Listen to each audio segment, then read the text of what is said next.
Assalamualaikum, salam sejahtera. Terima kasih kerana telah memilih channel ini.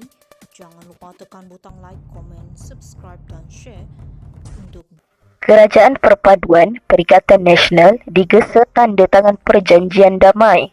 Kuala Lumpur, Kerajaan Perpaduan dan Blok Pembangkang, iaitu Perikatan Nasional, digesa menandatangani Perjanjian Damai bagi memastikan kestabilan politik negara dan keyakinan pasaran sejurus pilihan raya negeri berakhir 12 Ogos ini tanpa mengira apa jua keputusannya.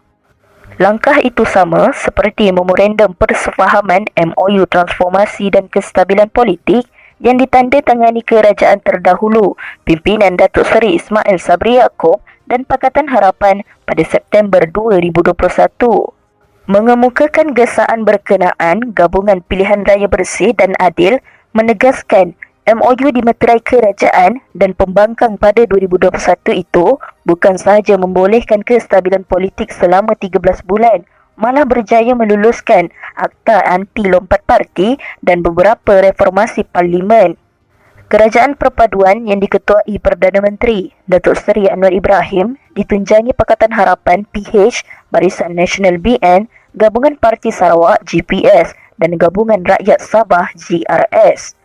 Ia turut disokong ahli parlimen mewakili parti atau gabungan parti politik seperti Ikatan Demokratik Malaysia, MUDA, Parti Warisan, Parti Bangsa Malaysia, PBM, Parti Kesejahteraan Demokratik Malaysia, KDM dan Bebas. PN pula diterajui bekas Perdana Menteri Tan Sri Muhyiddin Yassin dianggotai Parti Komponen Teras iaitu Bersatu yang Setiausaha Agongnya Datuk Seri Hamzah Zainuddin selaku Ketua Pembangkang di Dewan Rakyat selain PAS dan juga Gerakan. Perjanjian seumpama itu berupaya mengetepikan perbincangan mengenai sebarang perubahan kerajaan pada pertengahan penggal yang hanya menjejaskan kestabilan politik dan keyakinan pasaran. Justru kerajaan pimpinan Anwar dan Ketua Pembangkang boleh menyatakan komitmen mereka bagi merundingkan Perjanjian Damai pasca PRN. Menurut jawatan kuasa pemandu bersih dalam kenyataan hari ini. Menurut Bersih, Perjanjian Damai itu juga boleh meyakinkan pengundi di 6 negeri yang bakal melangsungkan PRN iaitu Kedah, Pulau Pinang, Selangor, Negeri Sembilan, Terengganu dan Kelantan mengenai kesepakatan kedua-dua pihak dalam menangani kelesuan rakyat terhadap politik. Kelesuan dan apati terhadap politik mencengkam ramai pengundi menyebabkan jumlah keluar mengundi rendah. Kesepakatan ini bukan sahaja untuk rakyat di 6 negeri itu tetapi juga kepada semua dan pelabur domestik serta asing. Ia menunjukkan bahawa Malaysia akan menumpukan usaha pemulihan semula ekonomi sekaligus menafikan desas-desus akan ada perubahan kerajaan pada pertengahan penggal yang menyebabkan keraguan terhadap kestabilan politik dan keyakinan pasaran, katanya. Bagi membina asas dan kepercayaan, Bersih menyarankan Kerajaan Perpaduan dan Blok Pembangkang mempertimbangkan khidmat kepimpinan parlimen iaitu yang di-Pertua Dewan Negara Tan Sri Wan Junaidi Tunku Jaafar yang di-Pertua Dewan Rakyat Tan Sri Johari Abdul. Tan Sri Wan Junaidi menyelia pelaksanaan reformasi penting seperti Undang-Undang Anti Lompat Parti di bawah MOU pada 2021. Pada masa sama, Parlimen perlu memainkan peranan utama bagi perdamaian politik yang mampan sehingga tahun 2027. Usaha itu memerlukan pemerkasaan ahli Parlimen Pembangkang dan penyokong kerajaan sebagai pertukaran dengan janji pembangkang untuk tidak berkomplot menjatuhkan kerajaan menurut Pertubuhan Bukan Kerajaan NGO berkenaan yang ditubuh bagi memperjuangkan pilihan raya bersih dan adil. Tegas Bersih, keputusan pilihan raya perlu dihormati dan pembentukan kerajaan perlu selari dengan padang permainan politik rata yang memberikan ruang kepada pembangkang untuk bersaing secara konstruktif dan profesional.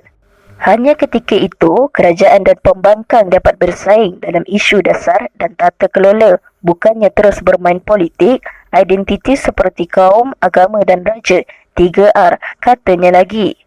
Bersih turut mengusulkan Perjanjian Damai itu memasukkan 10 penjajaran politik dan reformasi institusi, antaranya Akta Penggal Tetap Parlimen FTPA supaya Parlimen ke-15 yang mempunyai mandat sehingga 18 Disember 2027 dan SPR dapat mengumumkan awal tarikh pilihan raya.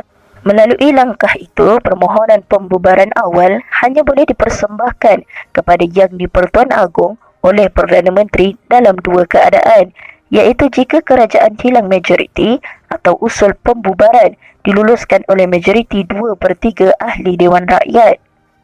Tanpa menjejaskan kuasa Yang di-Pertuan Agong untuk menahan keizinan pembubaran awal, hal ini akan memberikan lebih kestabilan dan keboreh lamaran politik untuk membina keyakinan rakyat dan pasaran, katanya. Penjajaran lain berkaitan pengkanunan peruntukan dan proses untuk mekanisme kepercayaan Parlimen termasuk undi percaya, pengabsahan serta pindahan peraturan mesyuarat kedua-dua dewan bagi memperkasa ahli Parlimen.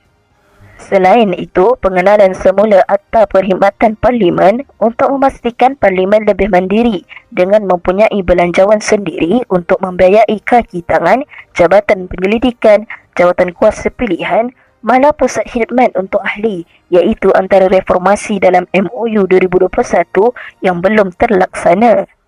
Bersih juga mengusulkan pengiktirafan Kabinet Bayangan oleh pihak pembangkang dengan diberi peruntukan mencukupi untuk membayangi menteri bersama akses kepada maklumat yang berpautan supaya dapat berfungsi dengan berkesan sebagai pembangkang konstruktif. Penjajaran keenam ialah mewujudkan Akta Peruntukan Pembangunan Kawasan CDF untuk memastikan layanan sama rata kepada ahli Parlimen tanpa mengira parti yang turut disaran diperluaskan ke negeri, diikuti Akta Pembiayaan Politik bagi mencegah politik wang dan juga rasuah. Perkara ke-8, pemerkasaan Dewan Negara sebagai penjaga hak negeri bersama wakil rakyat dan 1/3 kuasa veto untuk Sarawak, Sabah dan Labuan. Seterusnya, reformasi Jabatan Peguam Negara, AGC dan SPRM untuk menghapuskan kawalan politik oleh Perdana Menteri. Katanya, turut diusulkan penubuhan pejabat pendakwa raya yang bebas dan berasingan daripada Peguam Negara dengan fungsi utama sepatutnya sebagai penasihat undang-undang kepada kerajaan. Selain reformasi SPR agar menjadi bebas, adil, diperkasakan dan dipertanggungjawabkan ke Parlimen bagi memastikan pilihan raya bebas dan juga adil.